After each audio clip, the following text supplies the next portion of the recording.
quais áreas, assim, hoje estão usando mais processos de RPA, né, para serem automatizados, assim, normalmente entre comercial e financeiro, por exemplo, se puder até contar algum case, até para o pessoal que está nos assistindo ter uma sensação, conseguir materializar um pouco mais na cabeça, né, acho que seria Sim. legal, assim. Tecnologia de RPA é assim, toda em por que que nasceu a tecnologia de RPA, né. Então eu vou voltar um pouquinho para responder a sua pergunta nos dias de hoje, né. Legal.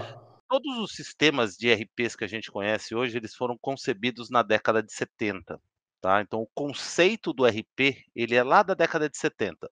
Então o SAP é de 72, o Oracle é de 77, o DataSul, que hoje é TOTVS, é 78, o Proteus, que é o Microsig, é de 84, o RM é de 86 e por aí vai.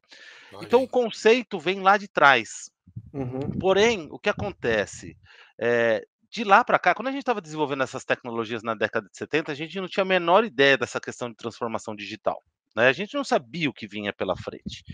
E hoje, né, alguns estudos apontam que a gente produz mais dados em 3 anos do que em toda a história da humanidade, né. uhum, E dado não é uma coisa que cai do céu, o dado ele não é igual chuva, né, o dado ele sempre vem por um processo. E aí, o que aconteceu? As empresas começaram a enfrentar esse desafio e as empresas começaram a fazer o quê? Nós, gestores, começamos a fazer o quê? Começamos a colocar gente no processo. E a gente foi enfiando gente, porque a gente só tinha 2 opções: ou a gente punha gente, ou a gente não fazia. Como não tinha uhum. opção de não fazer, a gente começou a colocar gente dentro dos processos. E aí a gente causou 3 problemas. O primeiro problema é, nós robotizamos o ser humano. Né, nós Concordo. deixamos o ser humano fazendo atividades que ele não deveria fazer, não cabia a ele fazer. O segundo problema, o ser humano erra, pessoal, todo Uhum. ser humano erra, eu, você, o Gabriel, o Renato, todo Sim, mundo sim. erra. Então, assim, isso traz um risco operacional e de governança muito grande para as empresas. E o terceiro problema, pessoal, o ser humano é caro, Uhum. né, o ser humano ele trabalha 160 horas por dia, por mês, se não tomar nem café. Né, se não tomar nem um cafezinho é 160 horas por mês. Para ficar fazendo processo repetitivo, um robô, só para vocês terem uma ideia, ele tem uma capacidade de 720 horas por mês. Então o Nossa. robô ele é muito mais e além dele ter muito mais horas disponível de trabalho, o robô ele também é muito mais rápido que o ser humano, né, então o ser humano, não consegue, por exemplo, usar uma API para fazer uma integração entre 2 sistemas, o robô consegue, quer dizer, a velocidade que um ser humano faz um processo em 3 horas, o robô vai fazer em uma.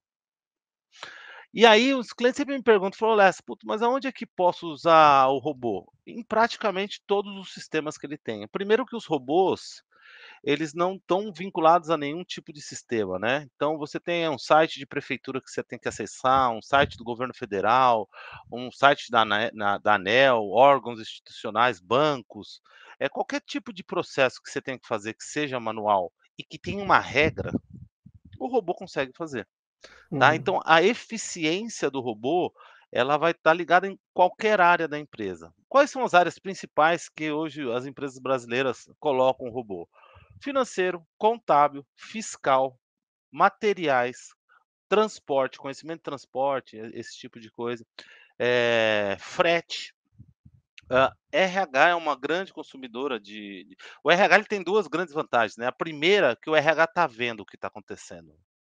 Né, o RH está enxergando que as pessoas estão insatisfeitas, que existe uma grande resignação de trabalho depois de tudo que nós passamos de pandemia, tudo que aconteceu, ninguém mais quer fazer trabalho burocrático. Todo mundo busca a qualidade de vida melhor, todo mundo busca, um trabalho melhor. E aí é um pouquinho do que a gente estava até conversando um pouco antes, hã, o mercado hoje, com o crescimento do país do jeito que está, que é praticamente estável, já é difícil você contratar gente. Então, assim, eu vou contratar um analista contábil, um analista fiscal, um analista de RH, um analista de TI, um analista de compras. É muito difícil. Por quê? Porque não tem gente qualificada no mercado. E, ao mesmo tempo, a empresa tem um batalhão de funcionários dentro da empresa, que já tem a cultura da empresa, que já conhece a empresa, que está fazendo trabalho que não tem a menor relação e o menor ganho para a empresa. Então a empresa não ganha nada com aquele cara fazendo aquele trabalho burocrático. E aí o RH, por que que ele é um grande consumidor? Porque aí chega o gestor e fala: "Ah, eu preciso de um analista fiscal". "Ah, é? Analista fiscal". Tá com o RH, sai procurar analista fiscal no mercado. Uma loucura, né. Ah, para, entrevista, tal, contratei o cara, consegui o cara. Isso quando o cara vai na entrevista, né, porque hoje você sabe que até isso tá difícil, né, o cara não aparece nem na entrevista. Aí o cara começa a trabalhar, 6 meses depois ele recebe uma oferta para ganhar um pouco mais na empresa do lado, ele vai embora. E o que acontece com o RH? "Ó, preciso de um analista fiscal de novo". Então é um ciclo, né, é um ciclo que a gente não consegue sair desse ciclo. E o RPA veio justamente para ajudar nisso, a pegar as pessoas que estão dentro da empresa, liberar tempo e horas delas, desses trabalhos burocráticos, e levar a empresa para outro patamar de gestão, de análise, de processo, então todo mundo ganha. Com a implementação de RPA. A empresa ganha porque ela reduz muito o custo operacional dela, a empresa ganha porque ela reduz muito o risco dela de erro, e a pessoa, o funcionário ganha porque ele vai fazer coisa que é mais nobre para a empresa, que para a empresa vale mais a pena ele pagar.